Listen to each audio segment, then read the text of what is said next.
Estamos iniciando mais uma noite de convidados.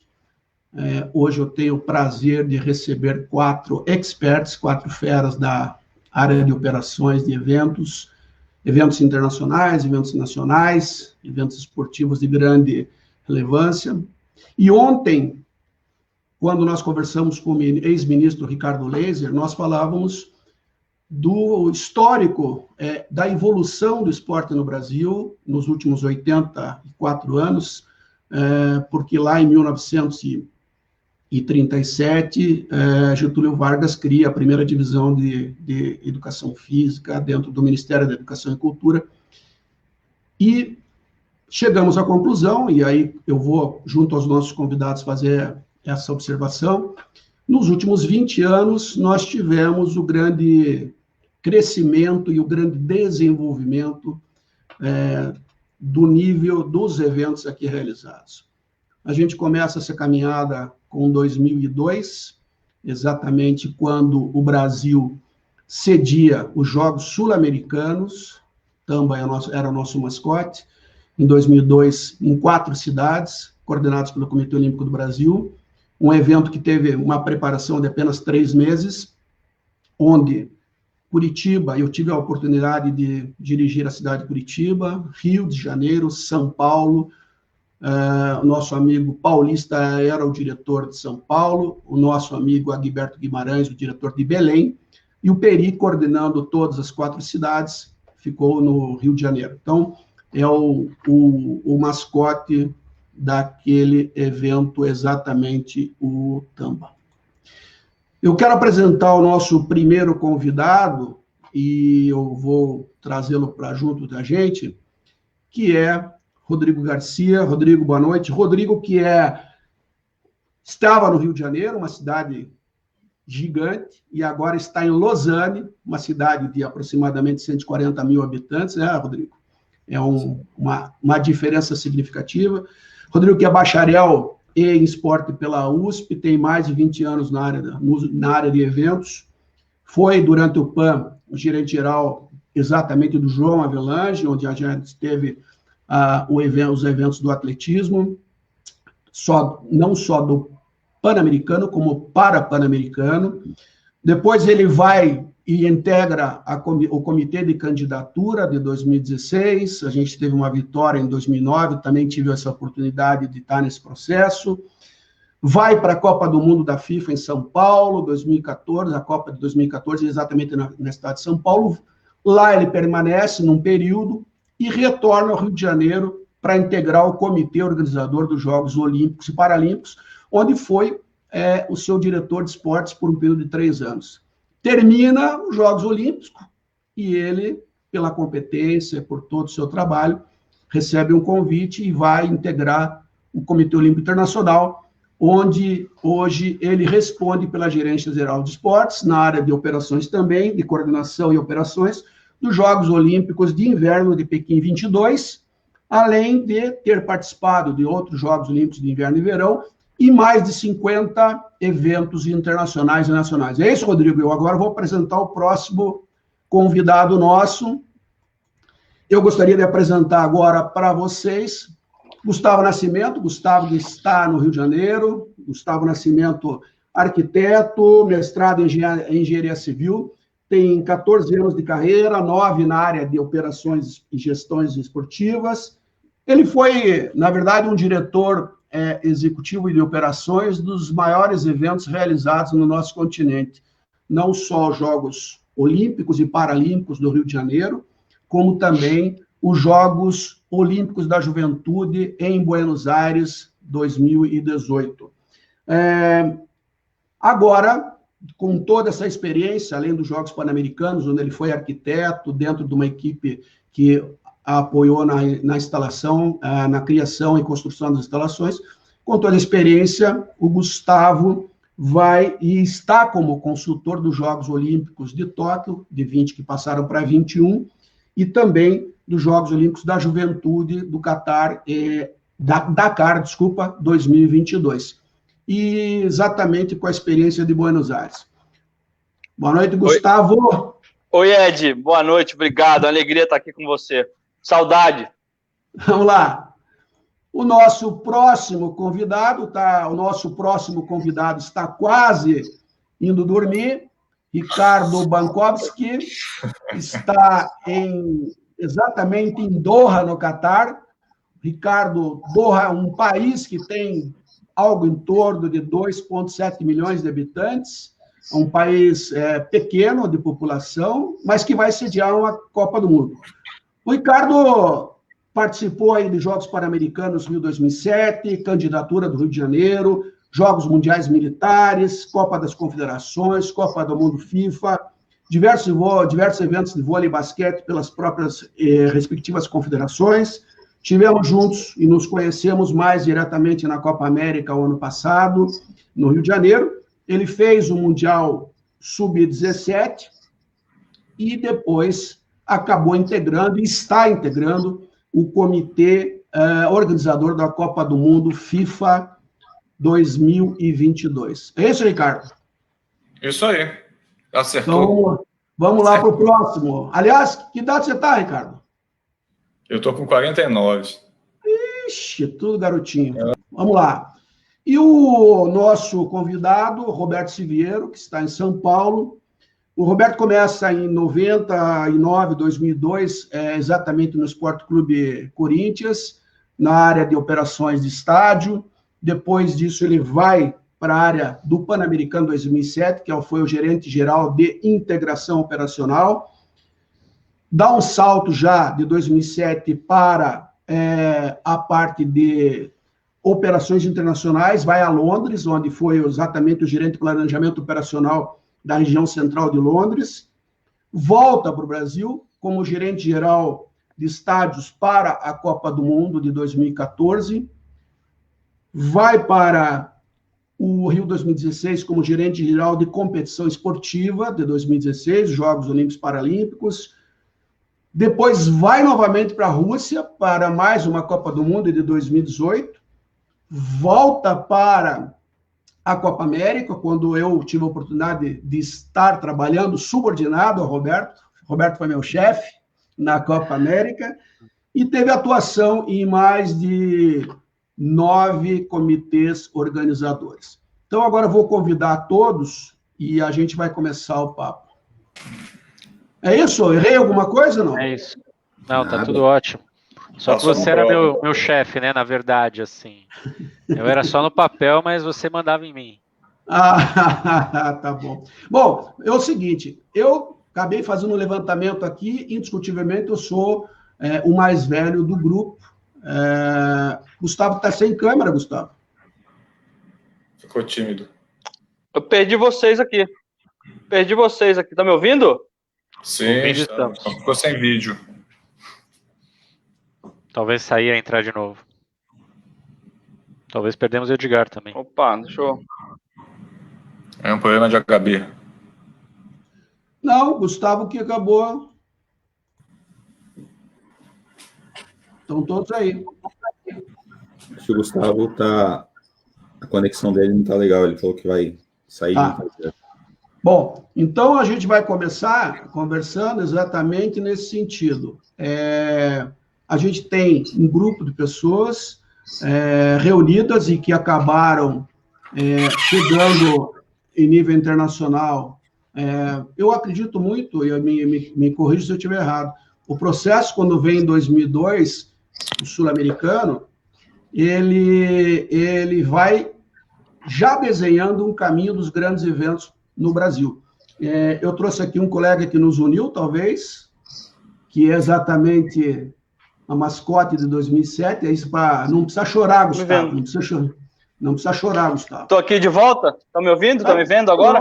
Todo mundo está ouvindo. Não que emoção. Chorar. Não era o nome Gustavo, que eu escolhi. Não era o nome que eu escolhi. Eu tinha escolhido outro nome para ele. Eu tinha escolhido Quará. Eu acho que ele tem cara de Quará, mais do que Cauê, mas tudo bem. Então, me responde a primeira, Gustavo. Qual é a importância do mascote, ou da mascote, nos grandes eventos? A liga com a juventude, né? Eu acho que qualquer evento esportivo você tem que conectar com a molecada, né? Quando você lança a mascote, você dá um ambiente mais lúdico e traz o esporte para a molecada e faz essa ponte que é muito legal. E a gente é craque em mascote, né? A gente só tem mascote bacanérrimo. Eu gosto de todos, gosto do Cauê, gosto da FIFA, e eu gosto dos dois do Rio 2016, do Olímpico e do Paralímpico, gosto muito. Do Fuleco, do Vinícius e do Tom. Então nós temos essa criatividade e exatamente a simbologia. Ô, Rodrigo, aí a gente começa num processo, a gente faz 2007, e aí a gente começa, já está num processo de candidatura, e a gente chega aqui, né? A gente chega em Beijing, dentro de um processo já crescente, visando Copenhague 2009. E eu acho que o grande segredo, a grande sacada, que nós nos reunimos todos em 2007 nos Jogos Pan-Americanos, eu tive a oportunidade de dirigir a parte de televisão e transmissão, enfim, a parte de host broadcast, que era uma coisa que eu nunca tinha feito. Eu acho que a grande sacada dos profissionais é a questão da adaptação e a questão de poder variar. Mas como é que você vê essa questão de Pequim dentro desse processo de candidatura, Rodrigo? Eu acho que, na verdade, foi um marco para quem estava no comitê de candidatura. Foi onde, efetivamente, nós tivemos oportunidade de falar diretamente com os grandes stakeholders, né, com os grandes participantes do mundo olímpico. Eu lembro claramente das reuniões que a gente teve com as federações internacionais para refinar o projeto de candidatura, os dias que a gente teve eventos lá na Casa Brasil, onde você, com maestria, nos ajudou durante todo o processo, não só com o COB, mas também com o comitê de candidatura. Foi um momento onde a gente conseguiu não só ver o que a gente tinha feito nos Jogos Pan-Americanos de muito legal, mas também aprender mais sobre o movimento olímpico na forma de entrega dos eventos. O Gustavo, nesse momento, já estava lá em Vancouver, e eu lembro de várias vezes a gente conversar dentro do comitê de candidatura e falar o quanto era bom a gente ter passado pelo processo dos Jogos Pan-Americanos, onde, basicamente, o processo de planejamento foi moldado no conhecimento de Sydney, com os consultores que trabalharam diretamente com a gente. Nesse processo, a gente chega e aí, Silveiro, a gente vai para Copenhague dentro de um processo que ontem eu conversando com o Laser, ele ressaltou o nível de profissionalismo, e agora acabou de entrar o Ricardo Laser aqui, o nível de profissionalismo e o nível de preparação que nós tivemos para a sessão de Copenhague. Não só o dia de Copenhague, que eu também tive lá com vocês, a oportunidade de estar, mas o caminho que se desenhou era alguma coisa, efetivamente, que nunca tinha sido feita no Brasil. E você, como um cara de planejamento, que sempre acompanhou isso, e sempre teve uma metodologia muito correta em relação a segmento, você concorda que esse processo, ele, na verdade, foi o coroamento de um trabalho desenvolvido? E quando eu falo de trabalho desenvolvido, eu estou me referindo lá a 2002, quando começa um sul-americano, e a gente vem construindo. É isso, Silveiro? Voltando até um pouquinho atrás, né, Edgar, quando eu estava na faculdade e recuperei até uns materiais aí há um tempo atrás e tinha uma redação sobre Jogos no Brasil em 2004, né, Jogos Olímpicos no Brasil em 2004. A gente teve várias candidaturas que foram fracassadas, não somente por talvez uma falta de compreensão do ambiente político do COI, mas também pela simples falta de estrutura na própria candidatura, né? Eram candidaturas frágeis. Eu lembro, a gente no Pan-Americano ainda trabalhou em alguma coisa da candidatura de 2012. E aí veio essa metodologia, essa maneira da gente planejar com mais estrutura, justamente no Pan-Americano. Você disse aí que o Sul-Americano vocês tiveram 3 meses para fazer, então, obviamente, foi a queima-roupa e não necessariamente, provavelmente, vocês tiveram o melhor processo de planejamento, né? Foi tudo pedido praticamente na hora, pelo que dá para entender. Mas no Pan-Americano a gente teve um contato com uma metodologia internacional muito mais estruturada.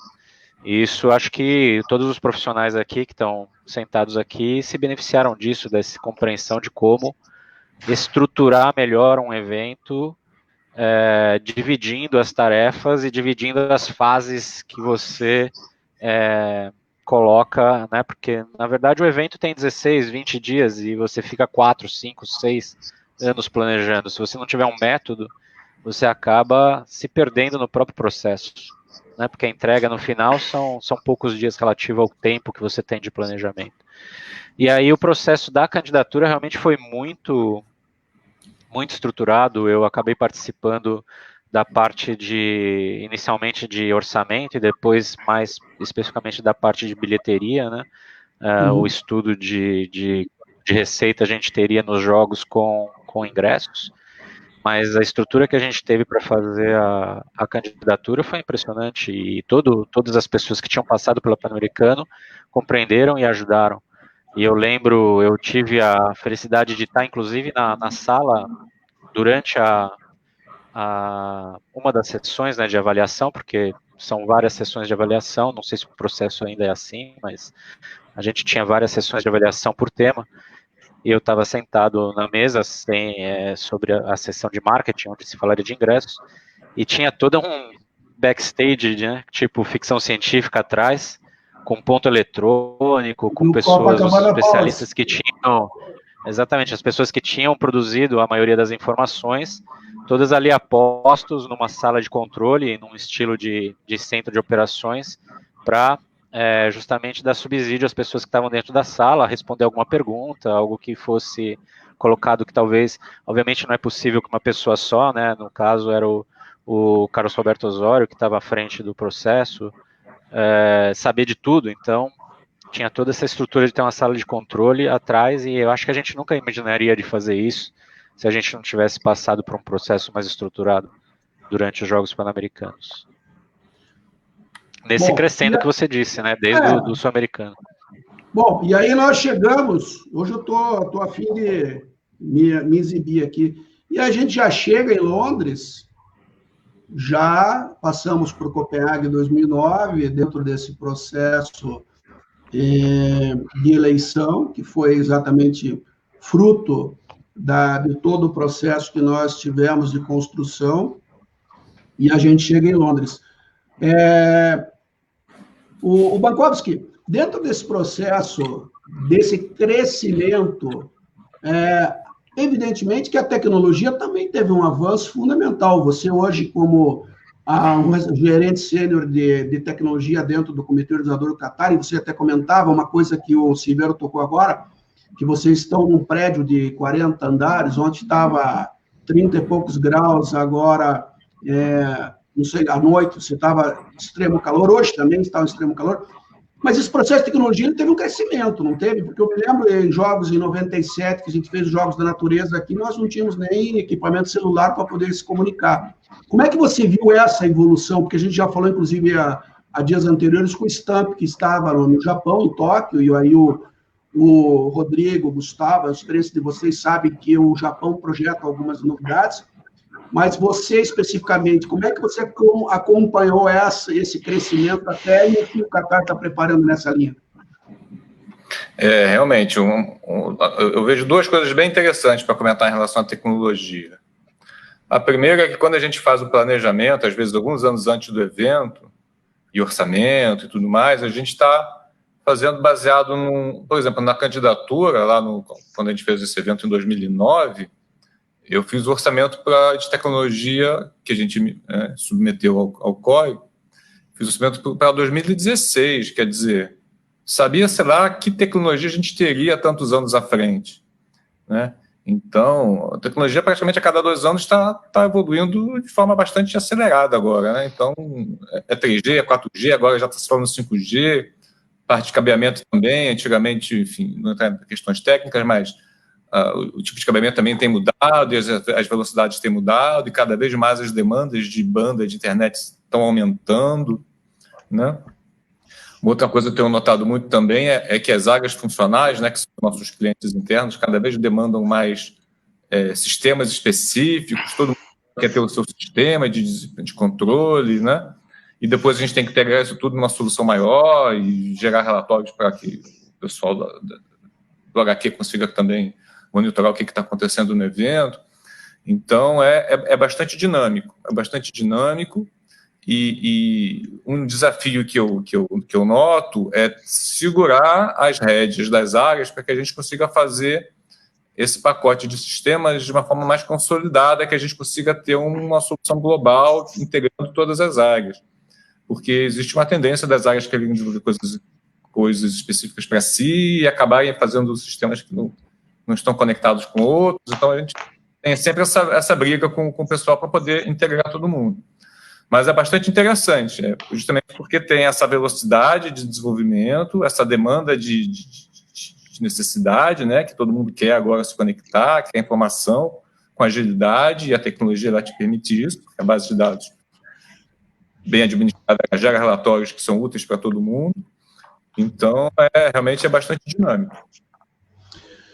E aí a gente pula um pouquinho, pula os Jogos Mundiais Militares, pula um pouquinho a Copa do Mundo, para a gente ficar um pouquinho mais restrito ao mundo olímpico, né? E aí a gente chega em Toronto 2015, que eu tive a satisfação de estar lá com a missão brasileira na preparação, na aclimatação.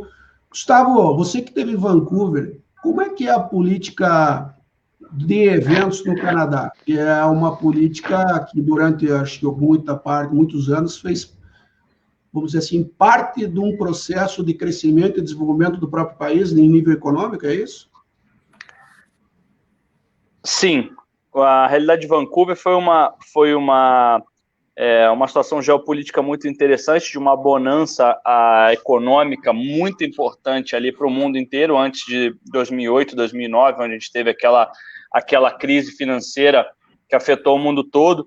E Vancouver é a capital da costa oeste canadense, onde toda essa influência da Ásia e da economia da China, principalmente, da Coreia do Sul também, estreitando os laços ali do Canadá com a Ásia. Era geopoliticamente muito importante esses jogos, a gente era conhecido como jogos gordo de dinheiro, isso não acontece só no Brasil. Em 2008, com a crise financeira, nós tivemos que rever nossos custos de uma maneira muito dura, porque a crise afetou todo mundo. Assim, eu dou um exemplo, eu cheguei em Vancouver, na época que a gente fazia o Pan-Americano, fazia despacho com caldo quinó para economizar a galinha.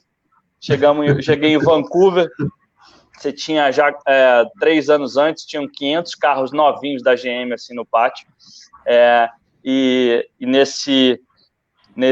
nessa realidade a gente viveu aí 2007, 2008 com a crise financeira, a gente teve que rever muita coisa, e para isso foi muito bom a experiência de quem já tinha feito jogos antes. Falou, gente, isso aqui é legal, mas não precisa, isso aqui é fundamental, não pode mexer. Então, foi uma experiência maravilhosa.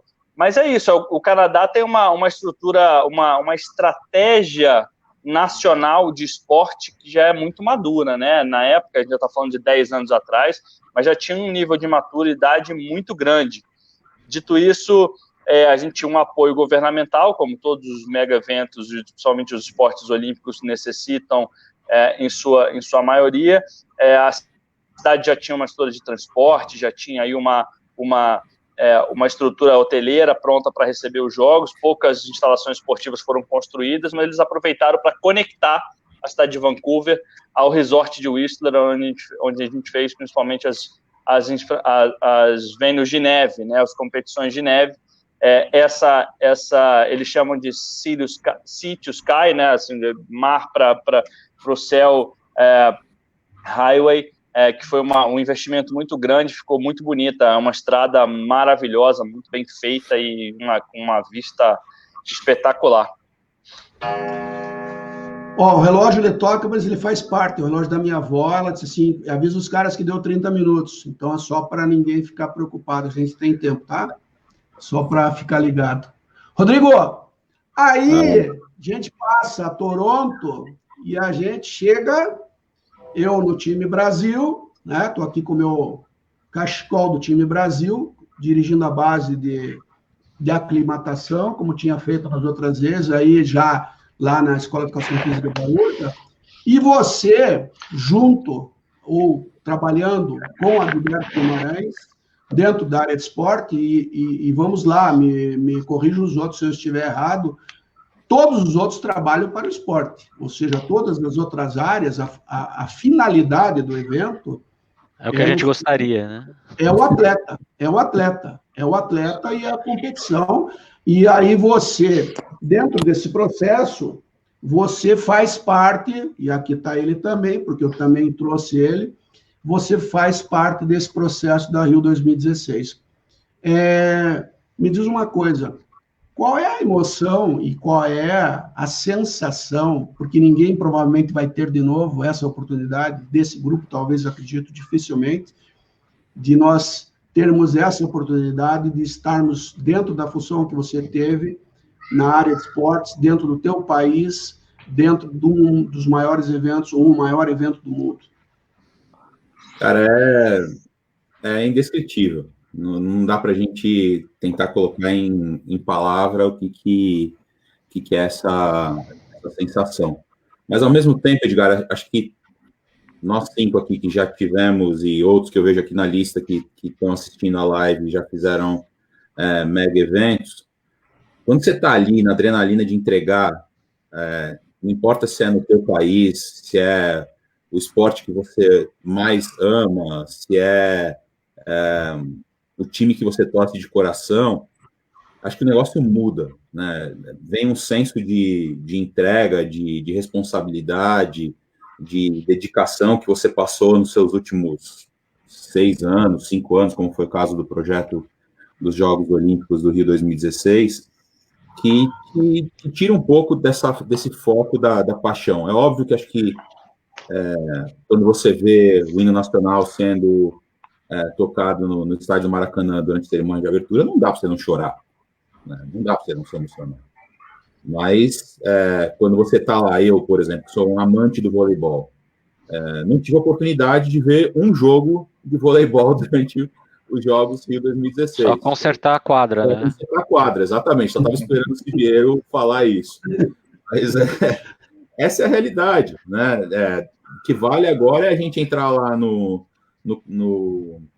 Olympic Channel e ter a oportunidade de ver os eventos tão bonitos que a gente entregou e ter as imagens que marcaram aí a entrega dos eventos pelo mundo. Quando eu entrei na faculdade de Educação Física e Esporte lá na USP, que o Siviero acho que a gente teve o grande prazer de fazer parte lá da primeira turma de esporte, bacharel em esporte na USP, se você me perguntasse se algum dia eu tinha imaginado que ia ter Jogos Olímpicos no Brasil e que eu ia fazer parte disso, acho que a distância era tão grande que eu nunca tinha nem sonhado com isso. Eu acho que nenhum de nós aqui, né? Exatamente. A gente era motivo de piada, né? Exatamente. Quando a gente começou a sonhar, a gente era motivo de piada, taxado de maluco para baixo, né? Não, e até nos Jogos Pan-Americanos, quantas pessoas que depois veio esse discurso para a Copa, vai ter Copa, vai ter Jogos Pan-Americanos, vai acontecer, e acho que está aí, está demonstrado, né? Todos os eventos aconteceram com um grau de excelência espetacular. Todos os eventos, não só no Brasil, como no mundo inteiro, você tem que ter um plano de contingência, existem riscos que você trabalha com isso durante os 7 anos, eles acontecem e existe uma equipe preparada para resolver esses problemas. Então, fazer parte de um comitê onde você está entregando o maior evento esportivo do planeta no seu país, e infelizmente eu não posso falar na minha cidade, mas é a minha cidade de coração, não é impagável, cara.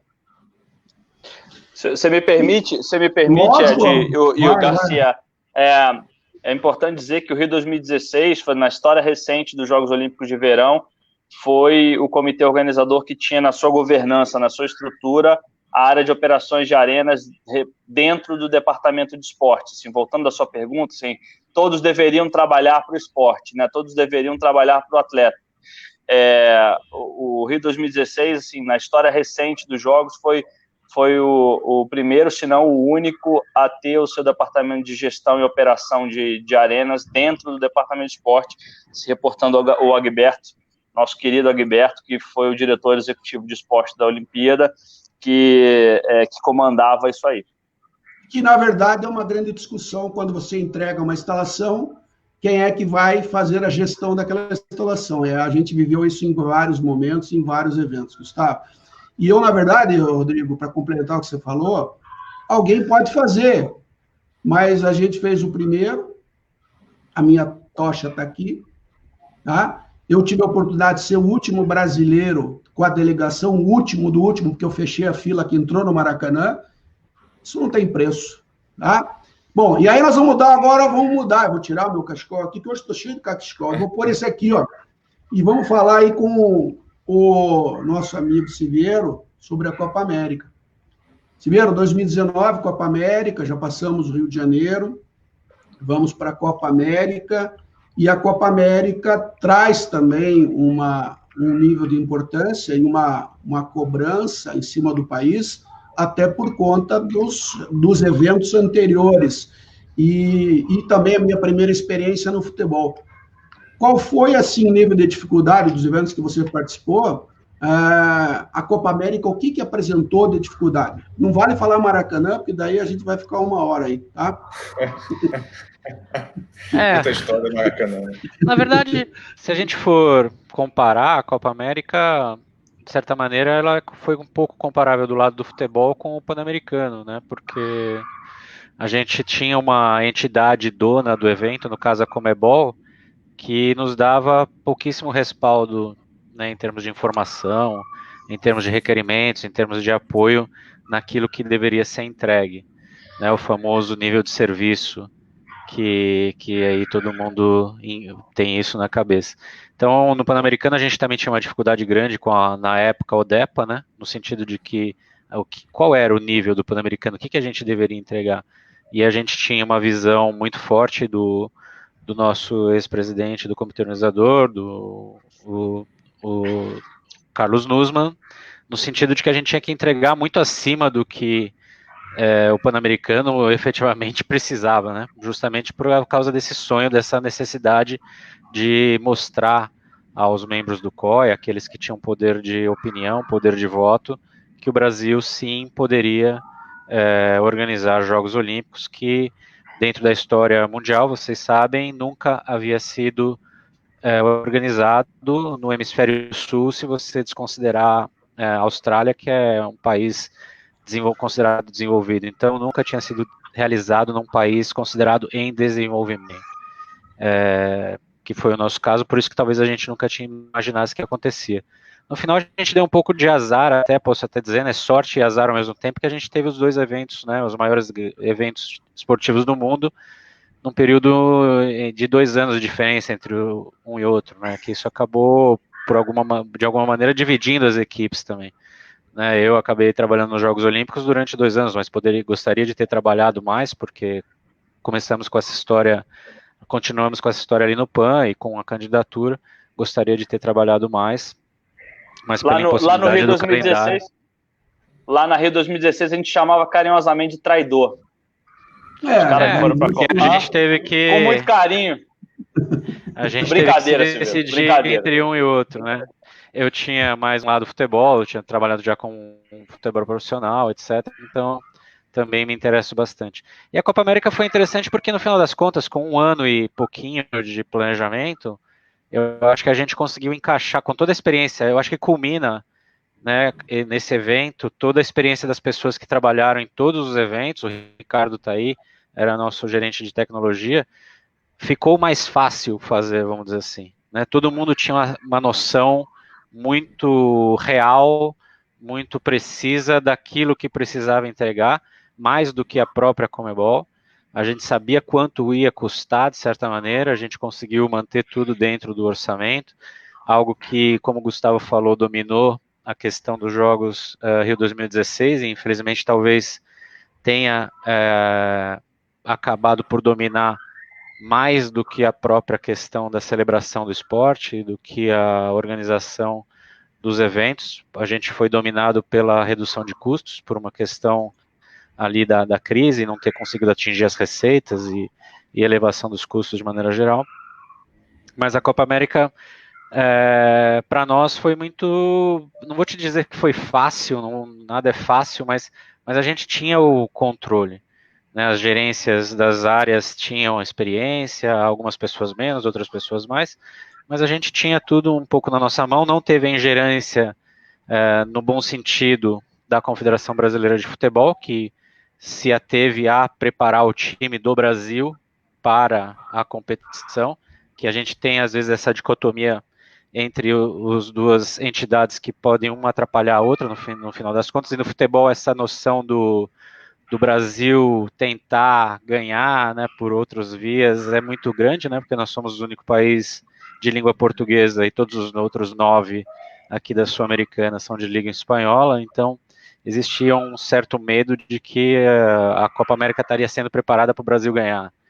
E a gente conseguiu manter a isenção, apesar do presidente do comitê, como era o caso do Rio 2016, era o mesmo da Confederação, mas nesse sentido eles só gostariam das informações de andamento, e a gente pôde ter uma autonomia tanto do lado da CBF e um pouco do lado da Conmebol, um pouco mais, para a gente fazer da maneira como a gente achava que tinha que fazer, dentro daquilo que a gente tinha se proposto de orçamento, e saiu muito legal. Você bem disse, a gente teve aí problemas grandes, né, com uma questão da concessão do estádio do Maracanã, que foi mudada, se não me engano, 3 meses, ou menos de 3 meses antes do nosso torneio, uma mudança radical da gerência, da operacional do Maracanã, onde a gente teve que se virar para fazer os jogos lá. Mas é para isso que a gente está pronto, como o Gustavo disse, o Rodrigo, quer dizer, a equipe está lá para isso. Né, não tem evento grande dessa magnitude que você não tem imprevisto, não tenha que lidar com situações. E quando você tem as equipes mais preparadas, mais experientes, isso funciona. No PAN a gente ficava bastante assustado com as coisas que aconteciam. No PAN, a gente, acho que é muito legal enfatizar isso. A gente ganhou um mestrado de evento esportivo no PAN, quer dizer, o Siveira era o gerente geral de operações de estádio. Ele aprendeu com um cara que era o CEO de Sydney, que naquele momento eram os jogos de maior sucesso, assim, jogos que ficaram marcados, Jogos Olímpicos de 2000, como estado da arte. Quer dizer, eu tive a oportunidade, como arquiteto, aprender com um cara que desenhou o Estádio Olímpico de Sydney, o Rodrigo Garcia, o Rodrigo Garcia operou a instalação de atletismo de uns Jogos Pan-Americanos, assim, graças ao NUSMA, quer dizer, a gente foi talhado com um nível de exigência muito alto, quer dizer, isso não veio por acaso, né? Isso não é obra do acaso, a gente conseguiu engajar governo, o Ricardo Leiser, que esteve aqui ontem, que chegou a ser ministro do esporte, quer dizer, a gente conseguiu cativar esses caras e fazer com que eles entendessem o nível de complexidade e o nível de entrega que a gente precisava fazer. Quer dizer, isso não foi obra do acaso, não, né? A gente teve aqui muita sorte, o Bankov também trabalha aqui com a gente há bastante tempo, quer dizer, nós fomos talhados ali, e volto a dizer, num nível de incerteza que só quem tinha muita fé mesmo conseguia acreditar, e graças a Deus quem está aqui era quem mais acreditava. Você mesmo, Ed, quando você cuidava de televisão, quer dizer, os Jogos Pan-Americanos do Rio 2007 foram televisionados pela empresa de televisão, pela mesma empresa de televisão, assim, em 2 braços separados, a emissora anfitriã por quem fazia a produção de transmissão dos Jogos Olímpicos, quer dizer, a ISB era um braço da época da OBS. Nós fomos talhados num nível de exigência muito alto, entendeu? Bom, antes de passar para o Bankovski, eu tenho uma experiência que nenhum de vocês tem, né? Porque foi um pouquinho antes da Copa América, que eu fui morar em Cochabamba. Esse no currículo de vocês não tem, né? Fiquei lá 8, 9 meses trabalhando nos Jogos Sul-Americanos com o Udesur, que foi uma bela experiência. Não convida ninguém, pô. Não chama ninguém. Não, aliás, eu quero fazer um agradecimento público agora, porque eu estava em Cochabamba e eu recebi um telefonema de Buenos Aires, onde o Gustavo estava, me convidando para ir integrar o comitê organizador de Buenos Aires, né, Gustavo? E eu não pude porque eu tinha um compromisso lá em Cochabamba. Os melhores têm pouca disponibilidade, isso acontece, faz parte. Não, mas é um agradecimento mesmo que eu queria fazer a você, tá? E aí, dentro do que o Gustavo falou, e eu estou aqui, já estou vestido de Catar, agora eu vou para o Catar. Você viu que eu fiz uma produção hoje, né? E já estou com as minhas medalhas aqui, que são os 9 estádios de futebol previstos. É isso, Ricardo? Como é que a gente integra tudo isso dentro deste país e como é que cabem 9 estádios dentro de um país com 2 milhões e pouco de habitantes? Isso é engraçado, né? Porque eu toda hora erro aqui. Porque no Brasil a gente falava cidade-sede o tempo todo, né? E aqui, na verdade, é país-sede, mas os estádios são todos muito próximos. O estádio mais longe dá 40, 50 minutos de carro. Então, é uma dinâmica muito diferente do que a gente fez, por exemplo, no Brasil, em que a gente tinha cidade-sede, Manaus, Porto Alegre, garagens específicas, com logísticas específicas, né? Aqui não, aqui está tudo mais ou menos próximo, né? Talvez de um hotel mesmo você consiga partir para todos os estados e voltar para o hotel, não precisa pegar avião, não tem aquelas complexidades de logística, de transporte que a gente enfrenta no Brasil pelas distâncias do Brasil, que não dá para comparar com o Catar. O Catar eu medi no Google já, tem de ponta a ponta 200 quilômetros. Né? Então, é bem pequenininho. Não chega em São Paulo, não chega em São Paulo. É um negócio assim, um nível assim que estratosférico, né? Eles não medem esforço, é uma coisa realmente de altíssimo nível. Impressionante. Agora, deixa eu voltar agora eu tirei aqui, já abandonei o Catar também, viu, Mankowski? Gustavo, você falou um negócio que acho que é importante as pessoas que estão nos ouvindo, e aí já compartilhando a pergunta a todos. A gente passou de aluno a professor? Lógico. A gente é o melhor material humano de evento esportivo do mundo. Com todo o respeito, com todo o carinho e reconhecimento que eu tenho aos demais realizadores de evento, a gente planeja num ambiente muito incerto, né? Quem planeja na incerteza é mais forte. O André Passon acabou de chegar aqui, presidente do IPC, um ídolo que a gente tem. A gente consegue. Foi nosso entrevistado esses dias agora, recentemente. Um gênio. Que nem eu, metade argentino, metade brasileiro, mas mais brasileiro que argentino. Tá. Ele o Garcia toca a operação de eventos dentro do Comitê Olímpico Internacional. O Siviero tem uma estrutura acadêmica aqui mais forte de todos nós, quer dizer, um estudioso do esporte, que sempre foi. Lógico que a gente consegue dar aula, com menor dúvida. Sobretudo em trabalhar com pouco recurso. Acho que esse que é o ponto chave. Cada vez mais, eu acho que os eventos vão ter recursos restritos e os profissionais que têm essa capacidade e passaram por essa experiência vão ser cada vez mais valorizados. Não é à toa que a gente tem tanto brasileiro que trabalhou no Rio 2016 já entrando por aí e trabalhando nos eventos internacionais. Não é coincidência, a galera tá no Catar, em Doha, no Japão, nos eventos continentais. E quando a gente vai conversar com os comitês que estão entregando ou pleiteando ser possivelmente um futuro organizador de Jogos Olímpicos, a gente percebe que esse tipo de conhecimento que foi desenvolvido especificamente pela situação no Brasil é muito raro.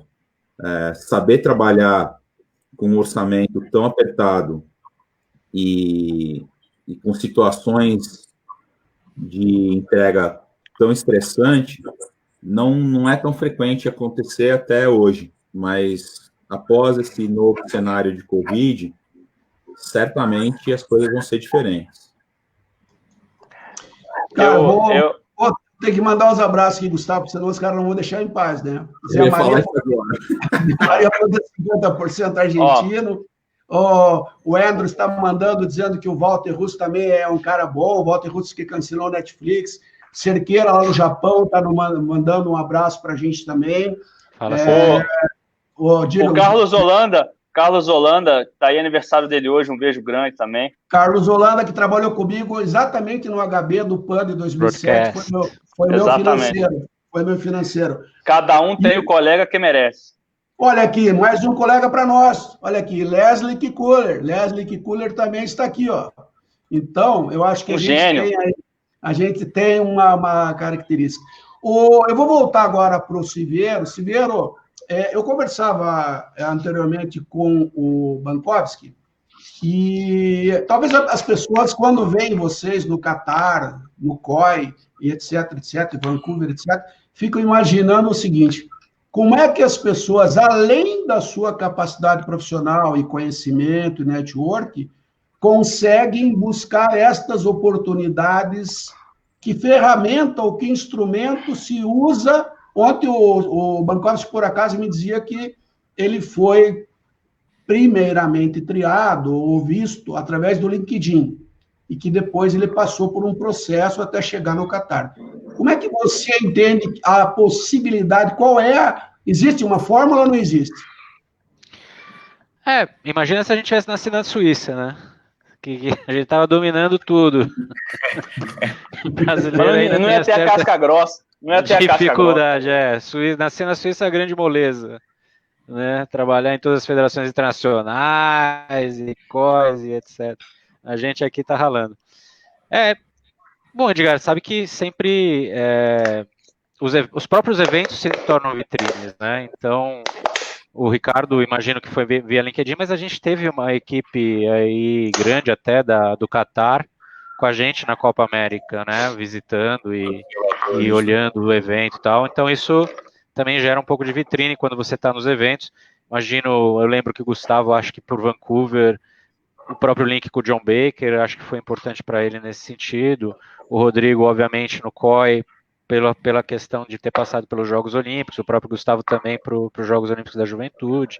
Então, os próprios eventos acabam sendo uma vitrine, no nosso caso, que temos essa idade, né, parecida, 45, 46, 47, tivemos a sorte de estar nos eventos que ocorreram no Brasil e acabamos tendo isso no nosso currículo e conhecendo as pessoas.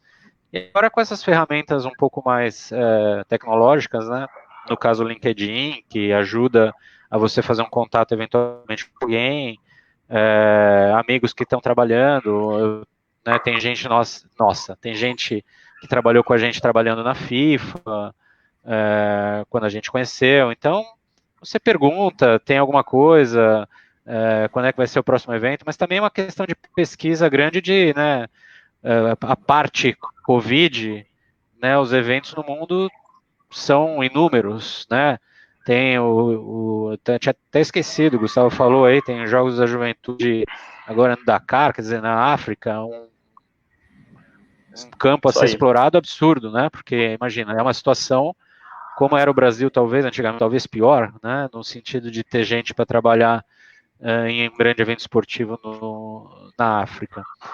E aí acaba por esse networking sendo interessante, mas também todas as entidades, elas mantêm nas páginas delas, da internet, locais de acesso onde você pode cadastrar, né, o seu currículo, a sua experiência, o seu interesse, aplicar remotamente para as vagas, né, o COI tem isso, a FIFA tem isso, a UEFA tem isso, o Qatar tem isso, a Ásia agora, eu estava envolvido num projeto na Ásia, e é algo que também para a gente é um pouco distante, mas tem Copa da Ásia, tem jogos da Ásia, coisas que tem acesso aí para brasileiros trabalharem eventualmente, e só tem que ser um pouco pesquisador, vamos dizer assim, né? Gastar um pouco de tempo na internet mesmo, procurando, às vezes não é fácil, você acha ali depois de um caminho tortuoso, mas o grande caminho é pesquisar, se qualificar, né, efetivamente, sem qualificação ninguém consegue ser visto. A questão do idioma também, obviamente, quando a gente quer trabalhar fora é importante. O inglês, obviamente, tem que estar num nível em que você consiga ser compreendido e compreender tudo o que acontece. E ir atrás, né? Eu, por razão de... A via acadêmica, para mim, foi um pouco mais premente. Então, primeiro fui fazer uma qualificação de mestrado, que aí me permitiu trabalhar no esporte num nível um pouco mais elevado já de antemão. Então, acho que o caminho é sempre esse, não tem muito mapa da mina, não. É qualificação, idioma, tentar, quando você não tem experiência, ganhar uma experiência em cargos que sejam um pouco mais operacionais, um pouco menores, e aí tentar galgar o seu caminho para cargos mais gerenciais, e aí o seu caminho está trilhado. Só um dado objetivo, um dado objetivo dito pelo Julinho Avelar, da FIFA ontem: o Brasil hoje é o país que mais exporta venue managers da FIFA. A gente tem uma maior quantidade de material humano exportando venue manager para os eventos da FIFA mundo afora. Ele mesmo que é brasileiro, né? Uma coisa também que eu falei... Diga, Ricardo. Já tem uma geração nova agora, né? Entrando nos novos eventos lá nos nossos do Brasil, já tem uma nova camada aí de gente. E, inclusive, pessoas que entraram como voluntários em alguns eventos, que começaram a se destacar e entraram se engajando depois e crescendo dentro dos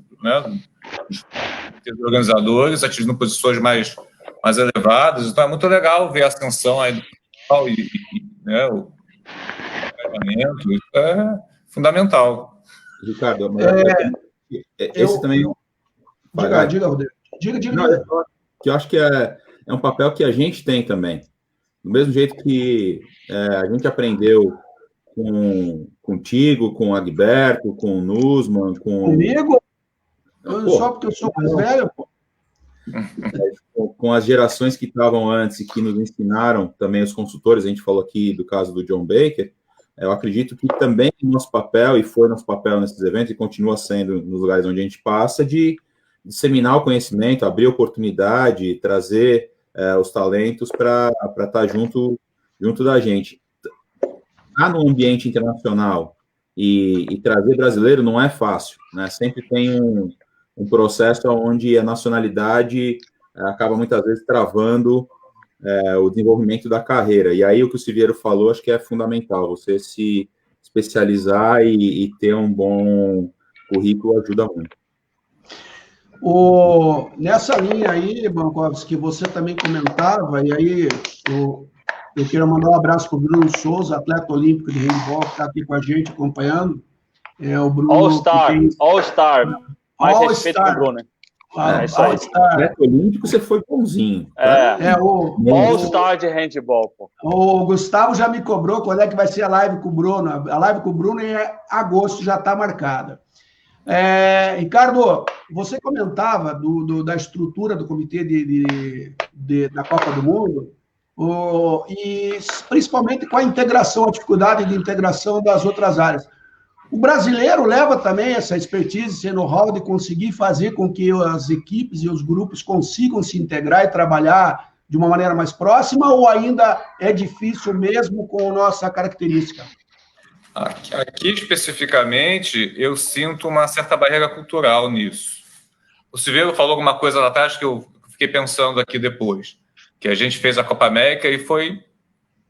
Realmente não foi difícil, foi complexo, mas não foi difícil. E realmente, os eventos que a gente tem feito no Brasil, eles têm se tornado cada vez mais fácil, porque a equipe está muito integrada, todo mundo eu já sei como você pensa, eu sei como você pensa, as pessoas já têm um entendimento, um entrosamento que faz com que as coisas andem com muito mais facilidade. Chegando aqui, obviamente, tem uma questão cultural, que a forma de fazer deles é diferente. Eu sou governo, na verdade, eu sou host country, então aqui é um ambiente burocrático, né? é diferente da pegada do comitê organizador que a gente conhece. O prédio é muito vertical, quer dizer, um prédio de 40 andares, as áreas estão espalhadas em diversos andares, então as pessoas não se veem, eu critico isso aqui, muitas áreas não se veem, isso dificulta a integração. Agora, então, com corona, nem se fala. Né? Nem se fala. Eu cheguei um mês e meio antes de começar essa confusão do coronavírus e agora eu estou aqui 2 meses, 3 meses em casa, aqui no apartamento que eu aluguei. Então, isso é realmente uma dificuldade. E a gente quer dar aquele dinamismo que a gente está acostumado, e às vezes a gente encontra uma barreira cultural e a gente tem que frear e entender que a cultura é diferente, cada país tem a sua forma de fazer. Não dá para atropelar. Mas tem alguns brasileiros aqui, tem um pessoal forte até da 2016, e uma coisa que eu acho engraçada aqui, da Copa não vieram muitas pessoas, obviamente porque foi um evento antes, né? Então 2016 era mais recente, tem algumas pessoas da Rússia também, na verdade tem no mundo todo, mas eu sinto um pouco ainda de às vezes a gente acelera um pouco e precisa voltar. Enfim, cada um tem a forma de fazer. No Brasil a gente está acostumado, já sabe, já quer acertar um assunto rápido, porque já tem a operação toda na cabeça, então dá para desenhar rapidamente com algumas decisões. Aqui ainda tem um processo de maturidade. Como a gente fez já no PAN, por exemplo, bater a cabeça em algumas coisas, né? Aqui a gente está fazendo coisas semelhantes, fazendo uma analogia com aquela época. Rodrigo, hoje... Desculpa, cortou, Ricardo. Não, mas tem gente muito boa aqui, gente do mundo todo, com expertise de Copa, com expertise de Olimpíada, com expertise de eventos variados, e é um processo de educação constante. Garcia, hoje você tem uma visão global, até por conta de uma posição que você ocupa. Nesse processo, e aí eu tive a oportunidade de estar em 2010 no primeiro Jogos Olímpicos da Juventude em Singapura, como observador do COI, e também, vocês têm conhecimento dos 13 anos dentro dos Jogos Escolares Brasileiros, o COI apostou nesse novo modelo por uma necessidade de reformular o esporte olímpico, rejuvenescer o esporte olímpico, que agora já está indo aí para a 4ª edição, né? 2014, Nanjing, 2018, Buenos Aires, com o Gustavo, 2022... foi uma aposta, e também já emendando outra questão. O handebol hoje tem uma característica de ser um exportador de goleiras de handebol. A grande parte das goleiras de handebol hoje do Brasil, as grandes goleiras jogam fora do Brasil. A gente já é considerado um líder, e o Gustavo já falou nesse assunto, na exportação também de líderes de equipes e pessoas com condição de conduzir qualquer evento em qualquer parte do mundo? Não tenho dúvida. Eu acho que o brasileiro está capacitado para entregar evento em qualquer lugar do mundo. Mas tem que entender a cultura local. Isso é fundamental. Entrar achando que porque fez uma vez, 2 vezes, 3 vezes, 5 vezes, sabe tudo, é o segredo do fracasso. Isso aí. Eu aprendo isso a cada ligação que eu tenho com o pessoal da China. E como a gente falou, 2008, a gente ficou lá quase um mês. Primeira vez que eu voltei para Beijing, nesse projeto de 22, eu achei que eu conhecia alguma coisa e não conhecia nada. Na verdade, tive que fazer um curso de imersão na cultura chinesa para poder entender como me comunicar com o chinês. Então, tem sim um mercado aberto, como a gente está falando. Acho que depois que o Brasil foi sede dos principais eventos no mundo, todo mundo reconhece o brasileiro como capacitado, principalmente tendo passado por esses eventos.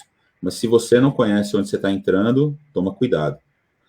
Sobre a aposta do Yogi, em 2008, quando eu vim a primeira vez aqui a Lausanne, para falar com as federações internacionais sobre o projeto de candidatura do Rio 2016, eu lembro da gente conversando sobre eu e o Agberto conversando com o COI sobre o IOG, porque você tinha mandado umas perguntas e a gente tinha que levantar algumas informações e a gente falava muito naquela época ainda dos jogos escolares. Eu não acho que é uma aposta. Na verdade, assim, o movimento olímpico ele precisa se reformular e trazer mais a juventude para próximo dos esportes mais tradicionais, mas também das novas modalidades que a gente chama no Brasil, as disciplinas dos esportes mais novos. E por isso que a gente tem agora a oportunidade para o país sede, a cidade sede, de propor novos esportes e novas modalidades. Então, constantemente o COI vem buscando se adaptar a um mercado novo, não só o COI, acho que todos os grandes donos de evento, IPC, os comitês continentais, as grandes federações internacionais têm que se adaptar a esse novo momento. Muito se fala ainda sobre o e-sport, por exemplo, e aí quando se fala de esporte, todo mundo já pensa em videogame de tiro, mas tem vários esportes tradicionais que estão investindo muito em trazer esse tipo de inovação. Agora com o Covid, por exemplo, um dos grandes eventos na Bélgica de ciclismo foi cancelado e foi substituído por uma competição virtual. E, coincidentemente, ou não, acredito que não, o cara que ganhou foi o mesmo medalhista de ouro dos Jogos do Rio 2016. Foi o atleta que ganhou a medalha de ouro nos Jogos de 2016. Então, quer dizer, o atleta, se bem preparado, ele pode competir tanto no campo normal como virtual. E aí a gente abre um leque de opções de eventos que é infindável, né? O Gus, agora gostou da intimidade, né? Gus, é o seguinte, até para citar e agradecer a Abraham, mandar um abraço para o Leslie, e eu não tenho dúvida nenhuma que nós tivemos a oportunidade de trabalhar com o maior líder na área esportiva que o país já teve, que é Carlos Arthur Nussmann, que foi o cara que conduziu esse processo, com todos os méritos possíveis, ele construiu e nós somos frutos dessa construção. Nesse caminho que o Garcia colocava, e pelas experiências que você está tendo agora como consultor de comitês organizadores, e ontem o Laser tocava nesse assunto, você acredita que esse momento que a gente está vivendo da pandemia, esse momento de reflexão, ele vai levar os comitês organizadores para uma reflexão também no nível de serviço, no nível de entrega, no nível de investimento e custos que são necessários para a realização dos grandes eventos, porque os Jogos Olímpicos da Juventude já têm uma característica de não construções e aproveitamento de instalações, mais instalações temporárias do que instalações físicas, etc, etc. Você acha que o caminho, depois desse processo, não sabemos quando vamos retomar, é uma tendência que isso seja levado em conta? Eu acho que sim. Eu não sei quanto da pandemia em si vai influenciar, mas a economia global, com esse baque que vai sentir, sem dúvida nenhuma, vai gerar algum tipo de reação aí sobre quem quer fazer os jogos e não ganharam ainda, e quem já está eleito para fazer os grandes eventos. Eu não sei se diretamente ou indiretamente, mas sem dúvida nenhuma isso vai gerar uma reflexão grande, sobretudo com a cobrança da imprensa, que é uma cobrança justa, sobre toda a infraestrutura social que um país precisa ter antes de sediar e fazer os seus estádios, né? Eu acho que o que vai trazer de novidade em lição dessa pandemia é a forma como a gente une os povos e o valor que a gente vai ter que dar para oportunidades no futuro próximo. Em outras palavras, ou seja, Tóquio, em 24 de julho, seria a cerimônia de abertura dos Jogos Olímpicos, quer dizer, adiar um ano, assim, os calendários se encurtam demais. Beijing, que o Rodrigo Garcia toca pelo COI, teve o seu build-up encurtado. Isso tem um impacto em dominó, tem um efeito dominó que gera muita incerteza, e quando você tem incerteza, você retrai. Eu acho que sim, eu acho que vai gerar uma reflexão grande. Não sei tanto quanto relação, sob o ponto de vista de saúde, da Covid propriamente dita, mas o impacto econômico que isso vai gerar no mundo. E aí, só voltando para o ponto do Leslie aí, eu tenho orgulho danado de ter sido da equipe do NUSMA por mais de 12 anos, de ter começado a trabalhar com ele com 23 anos, e ter tido tantos mestres como o Agberto, como você, que pelos jogos escolares, pelo trabalho que você fez com o André Matos, com toda a turma do Cristiano Barros, também fez parte do projeto dos jogos escolares. Não esquece da Paula muito. Que ela vai te ligar. Não esquece da Paula que ela vai te ligar, hein? Da Paulinha também, sem dúvida nenhuma, com jogos escolares, que é benchmark para o jogo da juventude que você citou, e foi uma grande escola para mim ter podido vivenciar um pouquinho como espectador nos jogos escolares e aplicar isso nos jogos da juventude de Buenos Aires em 2018. Cara, o único que não tem problema aqui nesse quadro agora, acho que é o Bankovski, que está no Catar, né? O Bankovski está em situação tranquila, dinheiro não é o problema, talvez ele tenha outras dificuldades. E eu trago alguns números, porque o Siviero já estava alinhado, está envolvido no projeto do Mundial de Clubes na China em 2021, Mundial com 24 clubes, né, Siviero? E que agora também tem uma indefinição. Eu trago alguns números aqui. A FIFA tem uma previsão de uma queda na receita de quase 50%, quer dizer, fechou com um prejuízo de 794 milhões de dólares, refez o orçamento para 21, e esse adiamento desse Mundial criou também um outro problema, porque ela perde com esse adiamento, né, se viram em torno de 200 milhões de dólares, que era uma receita para ela. Por quê? Porque ele teve que fazer um reajuste da Eurocopa, da Copa América, e aí foi ficando sem data para esse torneio de clubes. A projeção da FIFA, dentro desse novo prejuízo, vai ser inferior, em 21, inferior a 20, mas é que se tenha um prejuízo aí, como eu disse, de 518 milhões de dólares. Tem outras possibilidades, mas, em contrapartida, com tudo isso que se disse, a FIFA segue nesse calendário, e aí emendo a pergunta para o Siviero e para o Bankovski, ela tem um lucro estimado de 1,69 bilhões de dólares com a Copa do Mundo do Catar. É isso mesmo, Siviero?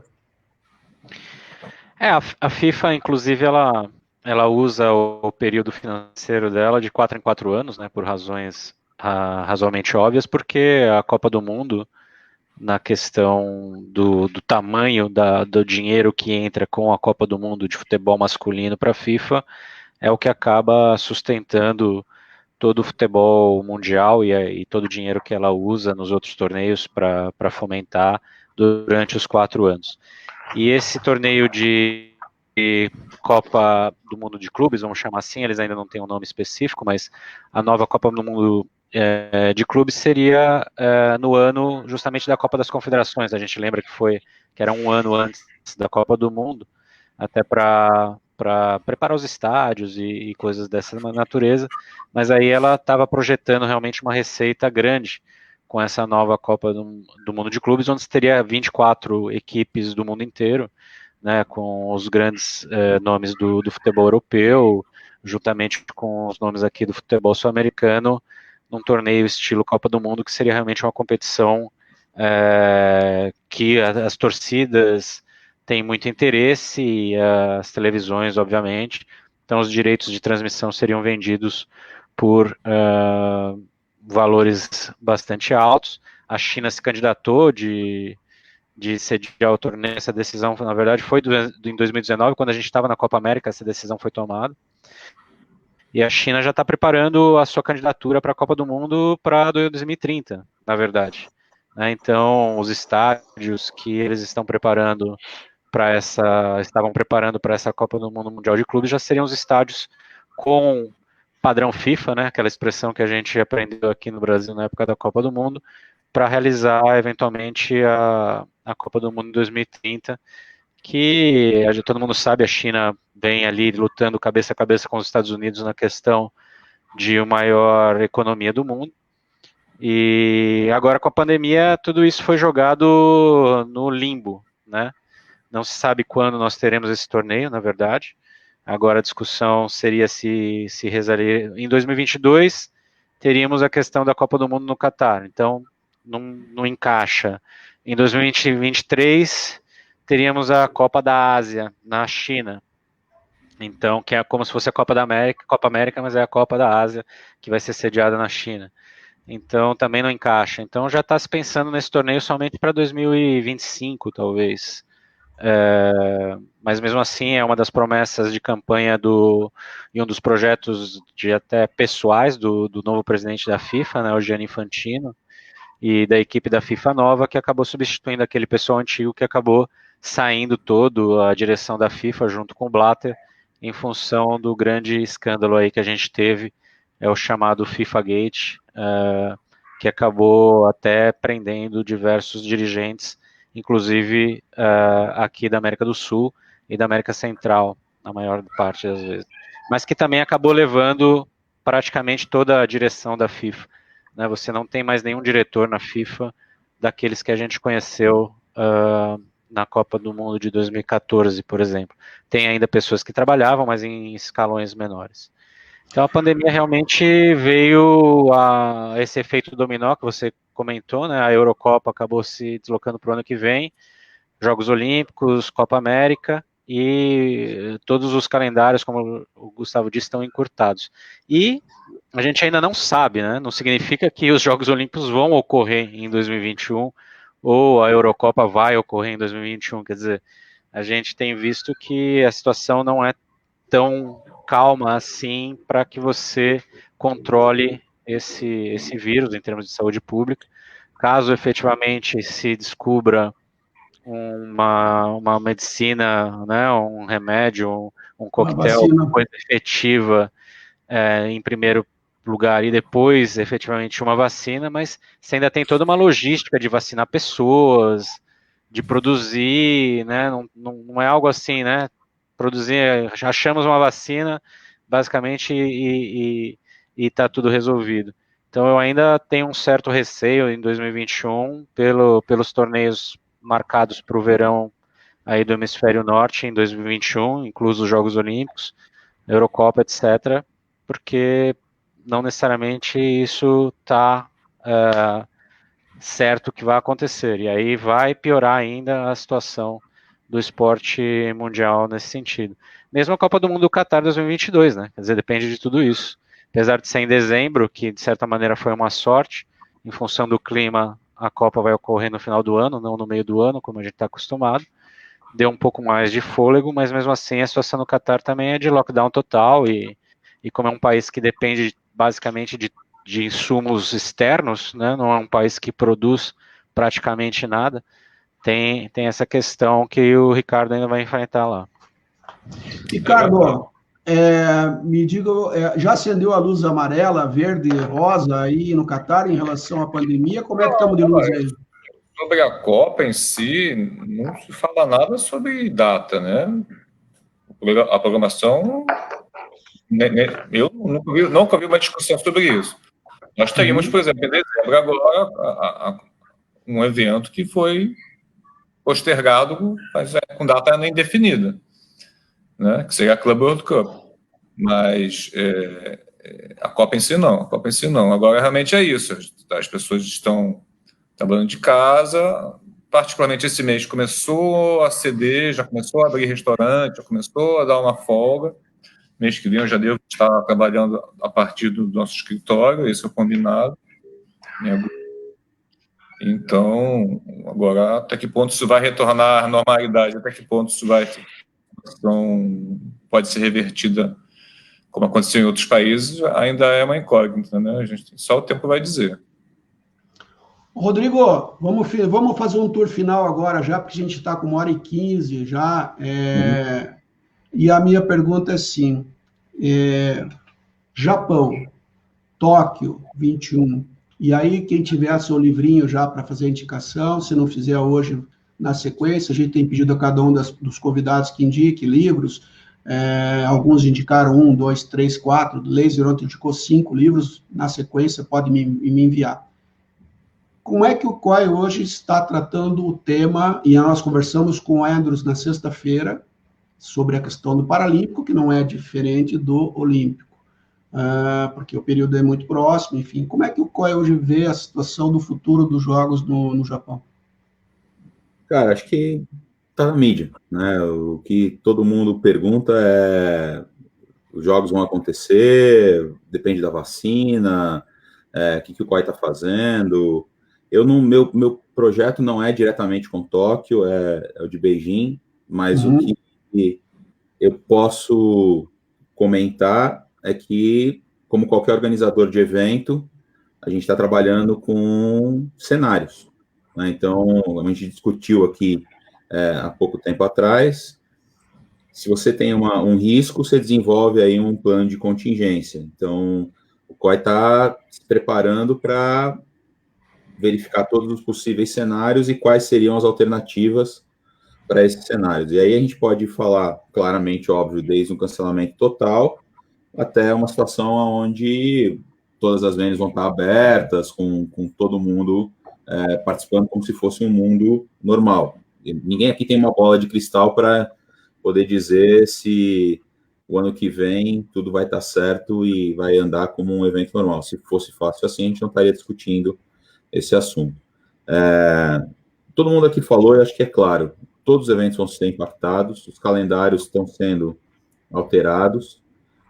Ao mesmo tempo, acho que tem um mundo de oportunidade aparecendo, não só no mundo de esporte, de evento, mas de mercados que não eram tão expoentes, por exemplo, na área digital, né?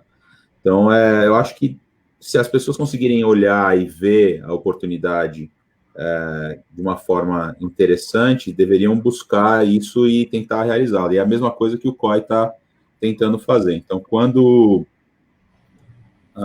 após o Rio e no processo da Agenda 2020, o Gustavo, você perguntou para o Gustavo sobre o processo de planejamento de instalações e do IOG, de utilização de venues temporárias. Na verdade, todo o processo de candidatura hoje já não é mais o mesmo do que a gente participou, é muito mais simples, engajado e colaborativo com o COI.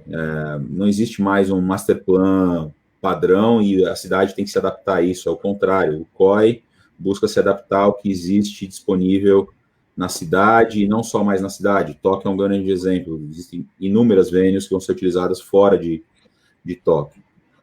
Então, eu acho, pelo que eu vejo, e aí vou reenfatizar, eu acho, é minha opinião, e sempre quando a gente falar sobre isso, é opinião pessoal. Acho muito difícil os jogos não acontecer, acho que a gente vai buscar alternativa. Mesmo no ano passado, no final do ano passado, começo desse ano, quando o coronavírus já estava efetivamente dentro da China, por exemplo, os atletas chineses conseguiram sair da China e continuar competindo nos esportes de inverno. Então, existe plano para tudo. É só a gente conseguir montar esse plano de uma forma que seja realizável. Legal. Gustavo, vou te dar a chance de você dar um oi para o André, que ele já entrou e mandou uma mensagem, e já pedindo para você fazer a tua despedida para a gente poder fechar aí esse nosso papo. A gente teria história aí, se a gente fosse falar, a gente teria história. Até domingo. A primeira parte, né, Gustavo? A primeira parte, aí a gente ia falar do Pradinho, ia falar de Ricardo Prado, ia falar de toda aquela turma, e é melhor não. Vamos lá, Gustavo. Primeiro, mandar um beijo para o André Matos. O André Matos tocou o Parque Olímpico, a operação do Parque Olímpico nos Jogos Olímpicos e Paralímpicos Rio 2016. Graças a Deus, consegui roubar ele do COB uma época para poder ajudar a gente lá. Com toda a experiência dos Jogos Escolares. Ele foi construído nos Jogos Escolares, daí a gente emprestou ele para vocês. A gente comprou o André na planta, no PAN. Ele tocou lá Deodoro. Que vocês não iam para Deodoro, cara. Vocês são muito bestinhos. Vocês não iam para ver. Eu vou falar uma coisa aqui que acho que é óbvio, mas pouca gente fala. o mundo inteiro está ávido, babando para consumir esporte de novo. As pessoas viram o que falta o esporte no mundo das pessoas. Não é o futebol, ou esse ou aquele esporte. A alegria e os valores e a grande mensagem que traz o esporte, seja no tênis, no handebol, no voleibol, no judô, as pessoas estão ávidas para voltar a consumir esporte. Isso é uma boa notícia e faz com que, em algum momento, a gente vai voltar a viver com essa realidade, se Deus quiser. Então, assim, tudo isso que tu falou aqui é muito pertinente, mas a pandemia mostra a falta que faz o esporte, a falta que faz o evento, sobretudo da forma como ele tem sido transmitido agora nessa nova realidade que o Ricardo pode falar aí, que é a área dele, nessa nova realidade de como você consome evento esportivo no mundo todo. Essa é a boa notícia. Quer dizer, o Nizam Guanais falou uma coisa muito importante. Vai ter Natal, pô. Não queima a árvore de Natal, porque vai ter Natal. Quer dizer, a gente está vivendo uma situação trágica, crítica, mas os esportes vão voltar, e eu acho que eles vão voltar com uma força muito vigorosa, porque essa saudade que está deixando vai estar gerando uma compressão de mola que vai voltar com uma força maior do que era. Não tem a menor dúvida disso, não tem a menor dúvida de que todos os cenários que o Rodrigo citou, a gente vai ter sorte nos cenários e vai ter uma realidade muito melhor no futuro próximo. Acho que tem uma mensagem positiva, tem muita gente me procurando para lamuriar, né, e tem razões para isso, mas vai ter Natal, bicho, e aí as pessoas vão voltar a consumir esporte do jeito que consumiam, ou mais. Obrigado, Gustavo. Eu te amo, Ed. Você tá lindo de barba. Tá um gato com essa barba branca. Eu tô com saudade de você. Já tá na hora. Eu te amo. Já tá na hora de desligar essa live. Você quer mandar um beijo pra mãe, pra Xuxa, pra todo mundo. Bankovski, vamos lá, meu querido. Se alguém tem livro, indica já. Bankovski, para ter o despedida final aí. Até quando? Até 2022 fica no Catar? Vou ficando, né? Vamos ver. A ideia é ficar. A verdade é a seguinte, os eventos estão todos aí sendo agendados, o próprio Qatar já está se candidatando, já ouvi falar em 2 eventos pelo menos que estão querendo se candidatar a fazer, Asian Games e outros tantos. Então, a realidade de eventos, essa crise vai passar, as coisas vão voltar à normalidade enfim, o mundo gira, né? O Rodrigão, por exemplo, não tem jeito, tem lá o Winter Games a cada 4 anos. Está previsto até nunca, né? Até sempre, quer dizer. Até sempre. Mas os nossos, que a gente vai garimpando eventos ao longo do planeta agora, né? Começamos no Brasil, mas já nos expandimos. A verdade é que as oportunidades estão aí. O pessoal que está assistindo, que tem interesse em buscar eventos, realmente é aquilo que o Silvio falou, é correr atrás, se especializar, fazer o seu networking, que as coisas vão acontecer. Quer dizer, com prazer com os amigos, saudade de todo mundo, estou aqui isolado, mas espero poder ver todo mundo em breve aí. Quem sabe na tua casa para assistir a Copa do Mundo, né? Eu vou aproveitar e mandar um abraço aqui para Dani Pouzin, que é uma atleta de judô e uma arquiteta espetacular, que dentro do Comitê Olímpico do Brasil tem colaborado nesse processo. General Brasil acabou de entrar, General Brasil nos próximos dias vai ser o nosso convidado, que recentemente passou pela Secretaria Nacional de Esportes do Governo Federal e que também fez uma parte importante no processo dos atletas militares nessa caminhada nossa 2016, passando pelos Jogos Mundiais Militares no Rio de Janeiro, né? E aí, Silveiro, você também compartilha dessa mesma visão? Eu vou deixar o cara que é o mais importante aqui de nós 5, que é lá do Comitê Olímpico Internacional, para falar por último. Então, o Silveiro vai na ordem, ele é o mais velho também, então vamos deixar o Silveiro falar primeiro. Tá bom, e a dica de livro, você quer livro, é isso? 2 livros, pode ser? Pode ser. Um Homem Chamado Ove, OVE, de Frederick Backman, bastante emocionante esse livro. E o outro chama-se O Poder do Mito, o professor Joseph Campbell. Depois, se vão me fotografar a capa, me manda, eu vou montar o postzinho, na segunda-feira eu estou enviando para toda a lista, tá tranquilo. Tá bom.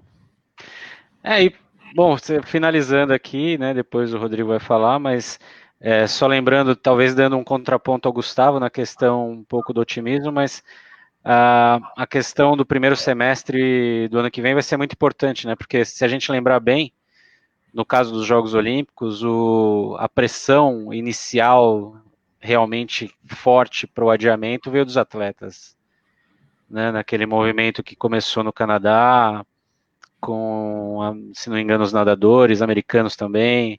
Quer dizer, o atleta que não consegue treinar, ele não consegue competir, né? E sem o atleta fica difícil fazer qualquer competição, né? A gente está vendo aí até um processo, por exemplo, nos Estados Unidos, é outro mundo, mas NBA fechou todo mundo lá no complexo esportivo da Disney, né? Quem conhece lá o Wild World of Sports, colocou todos os times, não todos, mas 80% dos times lá dentro dos hotéis, e tem atleta testando positivo e saindo, e não somente os atletas, juntamente com as familiares, quer dizer, processo altamente complexo que a NBA vem fazendo para realizar. A gente vai assistir agora o que vai acontecer com o futebol americano, né, com a NFL, que é um valor provavelmente de dinheiro até maior que os Jogos Olímpicos, se a gente for considerar o contrato grande que eles têm. Mas o primeiro semestre, os primeiros 3 meses de 2021 vai ser realmente chave para a gente entender como vai funcionar com os atletas, os treinamentos. O futebol tem voltado aos trancos e barrancos sem público aqui no Brasil, né? Vai voltar agora no final do mês. No Rio de Janeiro, na minha visão, se atropelou um pouco aí, né? Você tinha jogo de futebol e hospital de campanha no mesmo local do Maracanã, né? A bola talvez ia furar o teto do hospital lá. Não, tô brincando, mas foi um processo meio atropelado. Então acho que ainda a gente tem que ver o que vai acontecer nesse segundo semestre. Tomara, né, todo mundo torce, obviamente, que a ciência corra o mais que pode, mas sabemos que testes clínicos de vacinas não são coisas simples, em função de você poder causar mais dano do que efetivamente promover a imunização. E a gente quer que tudo volte ao semi-normal, né? Tomara que realmente 2021 acho que ainda vai ser uma transição, e talvez 2022 a gente tenha as coisas mais cimentadas e no nosso novo normal aí, com essa nova doença que vamos ter que encarar ela, não vai sumir, né? Ela vai ficar conosco como a gripe, como o sarampo, como o catapora, etc. E vai ficar aí com a humanidade durante alguns bons anos. Esperamos que tudo volte. Obrigado pelo convite, bom rever todo mundo. E vamos lá, tentar pôr de pé, que no Brasil não vai ser fácil. Vamos falar agora com o Nono, que é o mais idoso de nós, para que ele finalize a nossa live. Rodrigo Garcia. Isso, né? É um cara do COI, é um cara que, para falar com ele, tive que falar com 3 secretárias antes de conseguir agendar essa live, mas está valendo, Rodrigo. Vamos lá, meu amigo. Valeu, Ed. Obrigado. Não, só agradecer a oportunidade de estar aqui com esses, mais do que colegas, com grandes amigos que eu tenho aí nessa jornada do esporte.